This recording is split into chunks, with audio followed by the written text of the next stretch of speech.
Hello, Luke. Welcome to lesson 56. So today we're going to be talking about two things. The first is going to be sets, and then the second is going to be rearranging equations before graphing. Now, why they chose to do these two things together, I'm not very sure. They really are not related to each other at all, but that's okay. So we just have two very different things that we'll be talking about today. So let's begin. We're going to start by talking about sets, and let's get some terminology out of the way. So whenever you see typing, that's always a good clue to pull out your math notebook. A couple of things that you can write down in there for this lesson. And the first thing is just these right here. So sets, that's what we'll be talking about. Sets are collections of objects or things.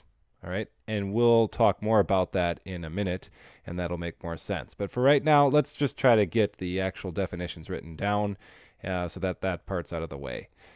So elements and members. Now, you can call them either one. Sometimes we call them elements. Sometimes we call them members. They're the same thing. We can use those two terms interchangeably. Both of them just simply mean the individual objects that make up the set. So if you have a set, it's a collection of things, and then the things are called elements or members of the set. Pretty straightforward. And then finally, we have these braces here. And this is just a little note here that's telling us that when we write sets, we enclose all of the members in these braces. All right? So that's just a little bit of terminology to get out of the way, and don't worry too much about understanding it quite yet, because we'll be digging into all three of these things in the next few minutes. So make sure that that's down in your notebook. If you have to, pause the video and write those in, and then we will continue. All right, so let's talk about sets.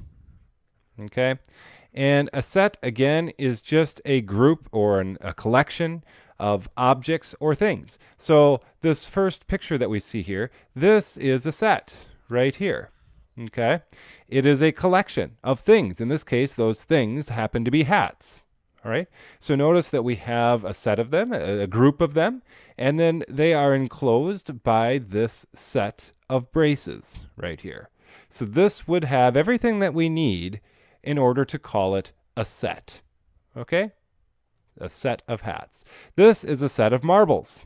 Same thing. We have our collection of different marbles, and enclosing that collection, we have our set of braces. So this would also be a set.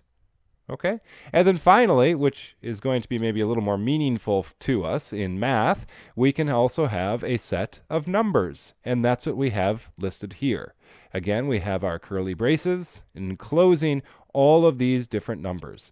So if we look at these, this hat right here, this kind of greenish hat, that is going to be a member of this set. And maybe we'll even give this set a name. Let's maybe just erase that so we have a little more room. So maybe we'll give this name A. We often do that. We'll give sets a name. So this set has the name A. And inside A, we have all of these individual members or elements. Remember, we can use either word, elements or members. All right, these are all elements or members of set A. Here, maybe we'll have M to stand for marbles, maybe. I guess I could have used H here, but that's all right. So we have an M. So this set is comprised of a bunch of marbles. So each of these marbles is going to be a member or an element of this set M. These marbles are not elements of set A, and these hats are not elements of set M.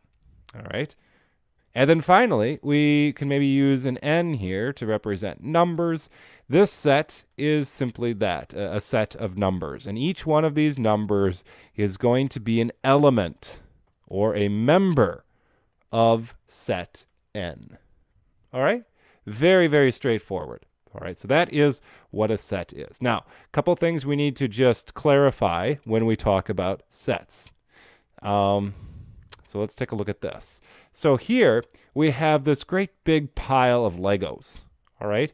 And let's say we want to describe these Legos in terms of a set. Well, that's what we have over on the right-hand side. This is our set. And this is being used to describe this pile of Legos. Now you notice there's a lot more Legos in this picture on the left than there are Legos in the set on the right. And the reason for that is whenever we build a set, the members or the elements of the set have to be unique, all right? We can't have two elements that are the same inside a set. So basically, these Legos here are depicting all the different kinds of Legos that we could have out in this big pile, all right? It's not every Lego in the pile, it's just every kind of Lego in the pile that's being described by this set. So if you look at it, you can see that we have, a set here, which is kind of this, 2x3 Lego. We have a member here that's kind of this 2 by whatever, 10 or whatever it is right there. We have this little one here, 2x2. All right. Each one of these are unique. There's only one member that looks like this. All right. None of the other members look like it. There's only one member that looks like this single dot Lego. Even though inside the pile, we might have who knows how many dots inside this pile. But in the set, we describe it in terms of one dot.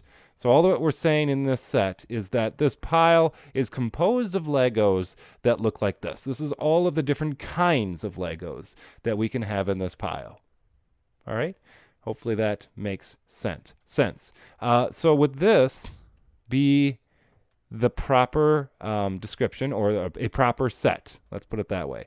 Would this be a proper set? Okay. And the answer would be no. This is not a proper set.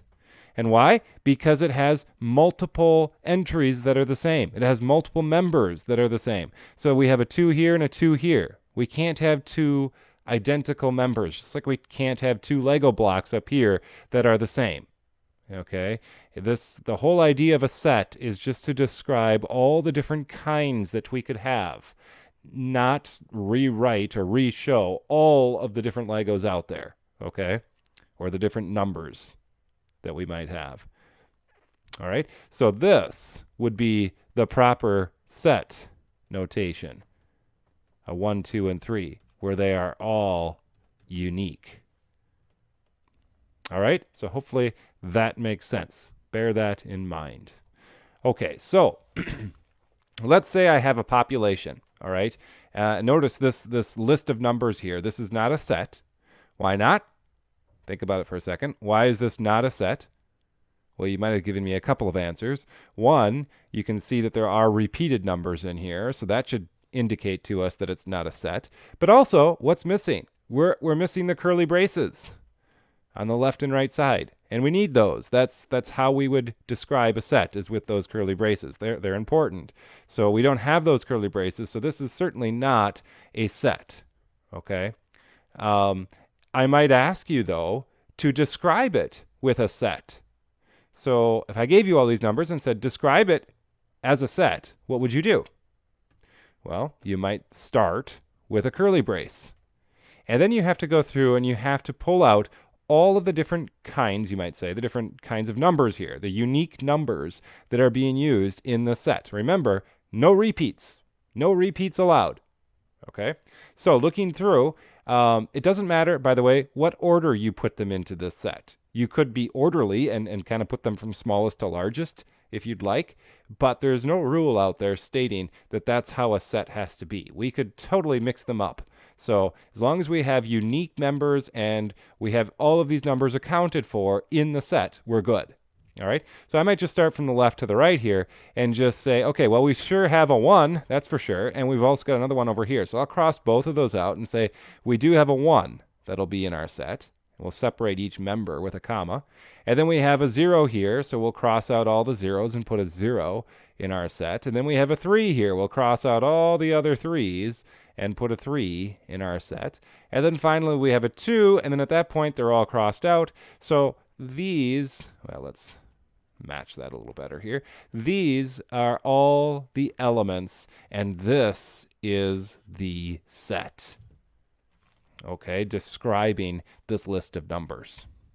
All right, so real quick, this is not hard, but let's practice. Pause the video, take this next list of numbers, and try to write out what the set would be for this list of numbers. All right, so hopefully you didn't have any problems with that, but let's do it quickly. So we have our brace, and then we have, well, a 5 is going to be in here. We have a 4 as well. That's going to be in here. We're going to have a 6. We'll have a 0. And we have a 2. And we have a 3. So that would be our set for this list of numbers. Okay? Pretty straightforward. Okay, so some more terminology. So pull out that notebook again, and we're going to add a couple new things to it. The things that are in there now should now make sense based on what we just talked about. But this is a new symbol for us. So whenever you see this, it looks a little bit like an E, like maybe kind of a, I don't know, kind of a curved capital E. Okay? When you see this, that's a symbol that represents element. You could think of it as an E, and if you think of the word element, element begins with an E. So just, I don't know, for me that kind of just reminds me a little bit more on what it might mean. You could say that this E also means, you know, a member. I could replace this with member if I wanted to. But I think that kind of remembering that the E represents element might be a little bit easier to remember. All right, so that is what the E does. It's a symbol, and it's used to indicate an object is an element of a set. All right, so for example, let's say we have the set A is equal to the set 1, 2, 3. All right, we could say that 1 is an element of A. That's how I would read this. 1 is an element of A. Now, you could also read this as 1 is a member of set A. Either way is fine, okay? But the point is to recognize that this E means that this number is in set A. 1 is an element of set A. All right, so I could also say that 3 is an element of set A. I could also say 2 is an element of set A. Now, if something is not an element, I could write it like this. 4, and I'd write the elements symbol, A, but then I would cross it out, put a line through it. This would represent that 4 is not an element of set A. All right, so know what this E symbol represents. It means element of well, it just means element of or member of. Okay, excellent. All right, well, very good. And actually, that's about all that we need to talk about in terms of sets. So very simple today. It's just a very basic introduction to what set terminology is and kind of the basic definition for what a set is. Okay, excellent. So let's move on here, and let's talk about our next thing, which is rearranging before graphing. So we're kind of jumping to equations here and jumping to graphing. Like I said, it's really not related to sets at all. We're totally switching gears here. And we're really just kind of expanding upon what we already know about graphing equations. So recall, when you're given an equation and they tell you to graph it, the method that we've been using is to create a table, right? We create a table, and we have our X row and our Y row, and then we just find some values to plug in for X and find out what the corresponding values for Y are, and then we can graph that on our graph, right? Okay. So that's kind of the process, the method that we've been using up to this point. And you could certainly do that for this equation. There's nothing saying that you can't. However, to save you a lot of time, and possibly to prevent you making some silly mistakes. The first thing to do here is really to rearrange this equation. All right. So for example, if I decided, okay, well, let's throw in a 0 for the x. And if I throw in a 0 for the x, I could recognize that this is going to become 4 times 0, which is 0. And I'm just going to end up with 2y is equal to 6. But I'm not done yet. I still have to solve for y. So now I have to divide both sides by 2, and I end up with y is equal to 3. Okay? And not bad, you might say. But that was a fairly easy x. If I then chose maybe a 1 for an x, well, now I have to plug that 1 into the x again, and I have a new equation of 2y plus 4 times 1, which is going to be 4, is equal to 6. And now again, I have to go through all this whole process again of solving for a y, all right, which I had to do up here as well. So the way this is kind of laid out, every time we select an x, we're going to have to resolve for y every single time.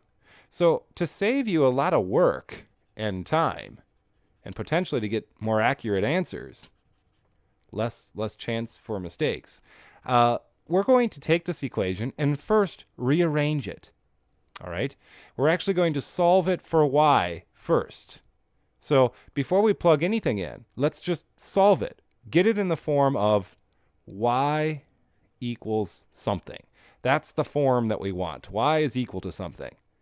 Right now, it's definitely not in that form. So let's get it in that form. We're going to solve for y. So if we solve for y, we're going to get y all by itself on one side. That'd be the first thing to do here. So let's move this negative 4x over to the other side. And that's going to give us 2y is equal to 6 minus 4x. Then I can divide by 2. I have to divide this whole side by 2. That's going to give me a y is equal to, and I just take each term in the numerator here and divide it by 2. So 6 divided by 2 is a 3. A negative 4x divided by 2 is going to be a negative 2x. Hopefully you saw that. Negative 4x divided by 2. 2 will cross cancel with the 4, and we're left with negative 2x, right? That's how I came up with this negative 2x here. I took each term, divided it by 2. All right, so we have y is equal to 3 minus 2x. And that is actually the equation that we want. That's in the form of y is equal to something. You can see that. Now, once it's in this form, it'll be a lot easier when we start plugging things in for x. All right, because we won't have to resolve for y every single time. So for example, if we plugged in the 0 now for the x, we would end up with y is equal to 3 minus 2 times 0, which is 0, of course. And 3 minus 0, well, that's just going to be 3. And boom, we're already there. Y is equal to 3. Okay. Now, if we choose 1, we go back to our equation here. And we say, okay, well, let's plug in a 1. So now we have y is equal to 3 minus 2 times a 1. Well, that's going to be 3 minus 2, which is going to be a 1. All right? So there, we've already got the answer. We didn't have to solve for y again. We're already in the form of y is equal to something.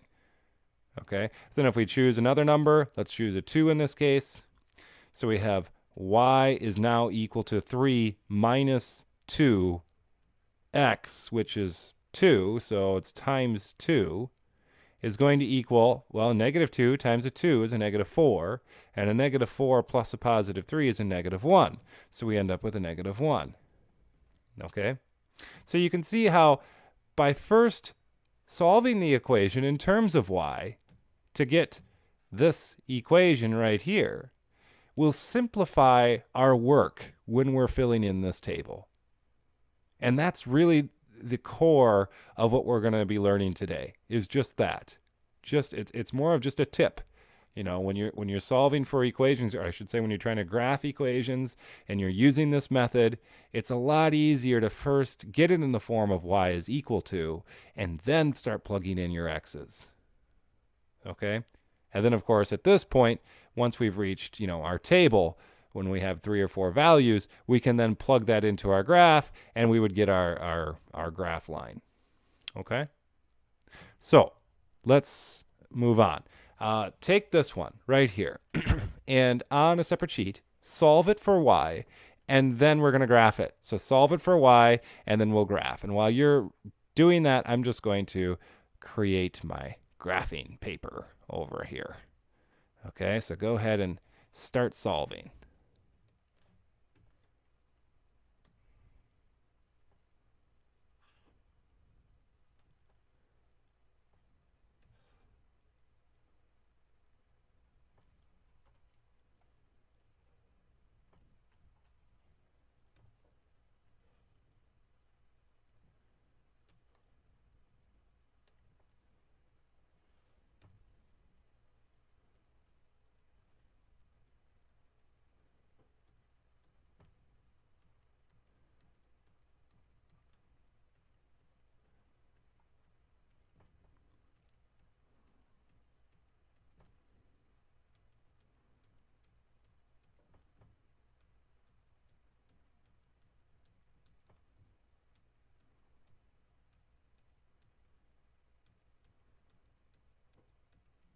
Okay, so these aren't perfect, but they'll be close enough to get us an idea. So let's take this first one.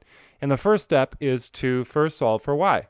So to do that, we're just going to add x to both sides, right? These will cross out. We end up with y is equal to x. Well, that is super easy, all right? So whatever I choose for x, that's what y is going to be. So if I have my table, and I choose a couple values here. Let's choose a 0 for x. Well, y is equal to what x is, so y is going to be 0. If I choose a -2 for x, y is going to be a -2. If I choose a +2 for x, y is going to be a +2. So that is very straightforward. So if we were to graph this, our first ordered pair is 0, 0. Well, 0, 0 lives right here in the origin. And then we have -2, -2. So we go down 2 on the x-axis and then down 2 on the y-axis. That's going to put us somewhere around here. And then a +2, 2 is going to be 2 on the x, 2 on the y, something like that. Which means our line, and I'll have to move it here, but that's about the right angle. Our line is going to look something like that. All right. Let's do the next one. Solve it for y first, and then we'll do it together. All right, so let's solve it for y. To do so, let's get the y by itself. So we have 4y, and we'll subtract 8x from both sides. So we have is equal to 12 minus 8x. Notice I'm doing a little bit of this in my head. It's okay to do that once we get pretty proficient and we know what we're doing. So I just subtracted 8x from both sides. All right, now I need to divide everything by a 4. So the 4s will cross out. I get a y is equal to, and each of these terms then I'm going to divide by the 4. So 12 divided by 4 is 3.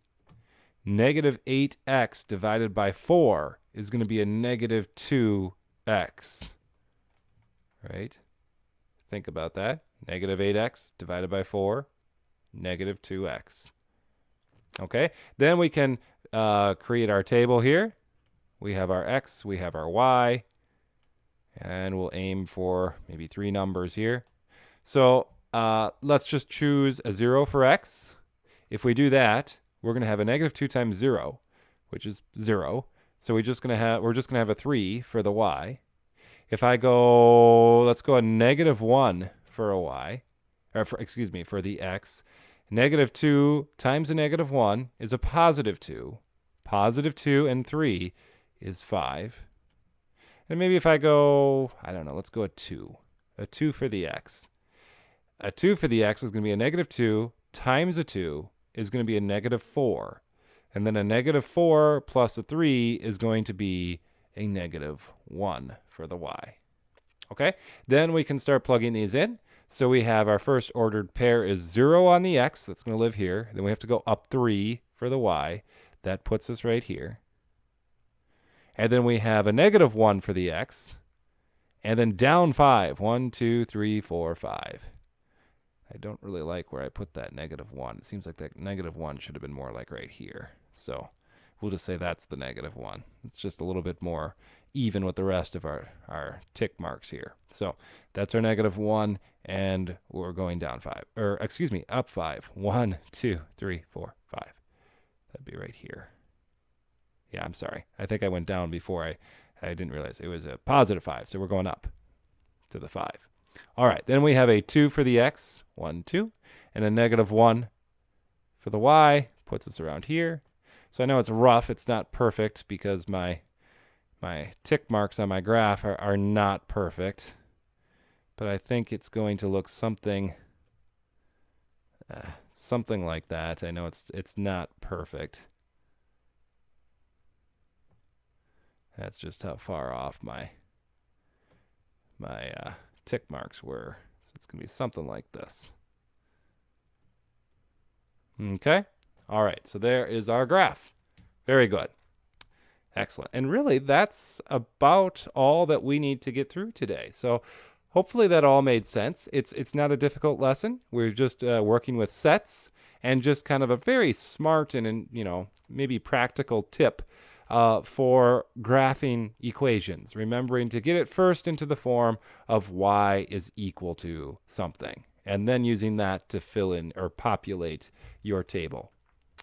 Excellent. Well, we will stop here for today, and we'll pick up on this a little bit more in the future. And good luck with your seat work. I will see you tomorrow.